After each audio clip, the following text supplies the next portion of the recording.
Gujarat police ભરતી માટે high court લાલગુમ ખાલી જગ્યાઓ ભરવા પર અપાયો આદેશ દાખલ કરી ગુજરાત સરકાર પર સુઓ મોટો એક્ટ શું છે તેના વિશે જોઈએ માહિતી। બાકી રહેલી જગ્યાઓ અને કેટલી ભરતી બહાર પાડી તે અંગે વિગતો આપો, હાઈકોર્ટે કર્યો સરકારને આદેશ। નમસ્કાર મિત્રો, સ્વાગત છે ફરીથી એક નવા વિડીયોની અંદર। મિત્રો વાત કરવામાં આવે તો પોલીસ ભરતી અંગે એક આવ્યા છે મહત્વના સમાચાર। તો તમે જોઈ શકો છો, સરકાર પાસેથી હાઈકોર્ટે ભરતી અંગે માંગ્યો છે જવાબ, જેની અંદર પોલીસ કર્મીઓ મુદ્દે ગુજરાત હાઈકોર્ટે સુઓ મોટો લીધી છે। સુઓ મોટો એક્ટ દ્વારા ગુજરાત સરકાર પાસેથી હાઈકોર્ટે જે ગઈ સાલની 2023ની ભરતી અંગેના તમામ રિપોર્ટ માંગ્યા છે, તેમજ સરકારશ્રીએ જે એપ્રિલ મહિનામાં એફિડેવિટ જાહેર કર્યું હતું કે આટલી જગ્યાઓ છે તે જગ્યાઓ ભરવા માટે, તેની અંગે સરકારશ્રી પાસેથી હાઈકોર્ટે સુઓ મોટો એક્ટ દાખલ કરી છે। અને સુઓ મોટો દ્વારા સરકારશ્રીને જણાવવામાં આવશે કે ક્યારે ભરતી કરવામાં આવશે ને કેટલી જગ્યાઓ ખાલી છે। તો જે મિત્રો પોલીસની તૈયારી કરી રહ્યા છે તેમના માટે સારા સમાચાર છે। ટૂંક જ સમયમાં હાઈકોર્ટે ભરતી જાહેર કરવા માટે સરકારને આદેશ આપી દીધા છે। તો વાત કરીએ સરકાર પાસેથી હાઈકોર્ટે અંગે શું છે સુઓ મોટો એક્ટ અને કેવી ભરતી અંગે શું માંગી છે માહિતી, તેના વિશે સંપૂર્ણ માહિતી આગળ વિડીયોમાં। એની પહેલાં મિત્રો ચેનલ પર નવા હોય તો ચેનલને સબસ્ક્રાઈબ કરી લેવી, જેથી કરીને તમે પોલીસ ભરતી તેમજ અન્ય તમામ સરકારી ભરતી વિશેની માહિતી સૌથી પહેલાં મેળવી શકો। તો વાત કરીએ આગળ સુઓ મોટો એક્ટ તેમજ નવી ભરતીની માહિતી વિશે આગળ વિડીયો વિશે। એટલે કે સુઓ મોટો એટલે શું? તો ભારતમાં અદાલત તેના નાગરિકોના અધિકારો અને સ્વતંત્રતાની સુરક્ષામાં નિર્ણાયક ભૂમિકા ભજવે છે। તે જે રીતભાતના પરિપૂર્ણ કરે છે તેમાંથી એક સુઓ મોટો કોગ્નિઝન્સની શક્તિ દ્વારા છે, જે તેમને કોઈ યોગ્ય અપીલ નોંધ્યા વિના સ્વેચ્છાએ કેસ હાથ ધરવાની પરવાનગી આપે છે।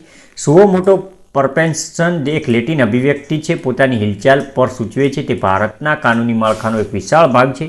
આ સત્તા અદાલતોને દબાણયુક્ત બાબતોને સંબોધવા અને ઇક્વિટીની ઝડપથી પહોંચાડવાની સત્તા આપે છે, એવા સંજોગોમાં પણ કે જ્યાં લોકો વાસ્તવિક અદાલત તરફ જવાની ક્ષમતા ધરાવતા ન હોય। તમે મિત્રો જોઈ શકો છો સુઓ મોટો એક્ટની તાકાત, તેના વિશે બંધારણમાં શું સુવિધા છે તો તમે અહીંયા જોઈ શકો છો। સુઓ મોટો એક્ટ એટલે કે જે તેમને કોઈ પણ જે હાઈકોર્ટને કોઈ પણ અપીલ કે કોઈ પણ અરજી કર્યા વિના સ્વેચ્છાએ કેસ હાથ ધરવાની પરવાનગી આપે છે। સુઓ મોટો એક્ટ તમે જોઈ શકો છો। તેમજ જે સંજોગોમાં લોકો વાસ્તવિક અદાલત તરફ લોકો દ્વારા ક્ષમતા ન હોય ત્યારે હાઈકોર્ટ ખુદ સુઓ મોટો એક્ટ દાખલ કરી અને સુઓ મોટો દ્વારા તમામ માહિતી મેળવી અને કાર્યવાહી કરી શકે છે। તો વાત કરીએ સુઓ મોટો એક્ટ દાખલ કરી પોલીસ ભરતી અંગે શું છે માહિતી, તેના વિશે તો કરવામાં આવે તો ગુજરાત હાઈકોર્ટ પોલીસ ભરતી અંગે માહિતી આપવા સરકારને આદેશ આપ્યો છે સુઓ મોટો દ્વારા। વર્ષ 2023ની સ્થિતિ મુજબ ખાલી પડેલી જગ્યા ભરવા આદેશ આપવામાં આવ્યો છે। ગુજરાત હાઈકોર્ટે સરકારને પૂછ્યું હતું કે કેટલા પોલીસ કર્મીઓની ભરતી કરી, બાકી રહેલી જગ્યાઓ અને કેટલી ભરતી બહાર પાડી છે તેની પણ વિગતો આપો।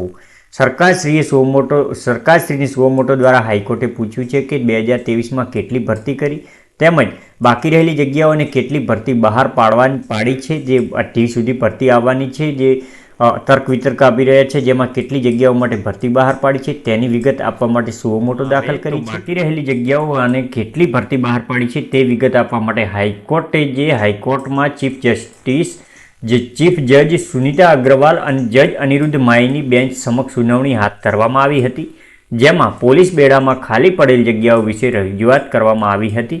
ગુજરાત હાઈકોર્ટે સરકારશ્રીને આદેશ કર્યો છે કે બાકી રહેલી જગ્યાઓ અને કેટલી ભરતી બહાર પાડી છે તે વિગત આપો। પોલીસ કર્મીઓ મુદ્દે વિગતવાર રિપોર્ટમાં રજૂ કરવા હાઈકોર્ટનો આદેશ છે। તેમાં પોલીસ કર્મીઓ મુદ્દે ગુજરાત હાઈકોર્ટ સુઓ મોટો લીધી છે। 31 ડિસેમ્બર 2023 સુધીમાં સરકાર પોલીસ બેડામાં ખાલી પડેલ જગ્યાઓ અને હાથ ધરાયેલ ભરતીઓ વિશે જાણકારી આપશે। આ મુદ્દે વધુ સુનાવણી 30 જાન્યુઆરી 2024ના રોજ રાખવામાં આવી છે। મિત્રો તમે જોઈ શકો છો કે સુઓ મોટો દ્વારા 31 ડિસેમ્બર 2023 સુધીમાં સરકાર પોલીસ બેડામાં ખાલી પડેલ જગ્યાઓ અને હાથ ધરાયેલ ભરતીઓ વિશે જાણકારી આપવાનું હાઈકોર્ટ દ્વારા જણાવેલું આવ્યું છે। તો તમે જોઈ શકો છો 31 ડિસેમ્બર એટલે કે 31 ડિસેમ્બર સુધી પોલીસ બેડામાં જે ખાલી જગ્યાઓ અને નવી ભરતી વિશે માહિતી હાઈકોર્ટે માંગી છે। તો તેના પહેલાં મિત્રો જે ગુજરાત સરકાર છે તે પોલીસમાં ભરતી જાહેર કરી શકે છે। તેમજ આ જે સુઓ મોટોની વધુ સુનાવણી 30 જાન્યુઆરી 2024ના રોજ રાખવામાં આવી છે, કે 30 જાન્યુઆરી પહેલાં ભરતી જાહેર થઈ શકે છે। તો મિત્રો પોલીસ ભરતીની તમામ માહિતી તેમજ અપડેટ મેળવવા માટે ચેનલને સબસ્ક્રાઈબ કરી લેવી, તેમજ નીચે જ આપેલ છે ટેલિગ્રામ ચેનલની લિંક, ત્યાં જઈ ટેલિગ્રામ ચેનલ જોઈન કરી લેવી, જેથી કરીને તમે આવી અગત્યની માહિતી સૌથી પહેલાં મેળવી શકો।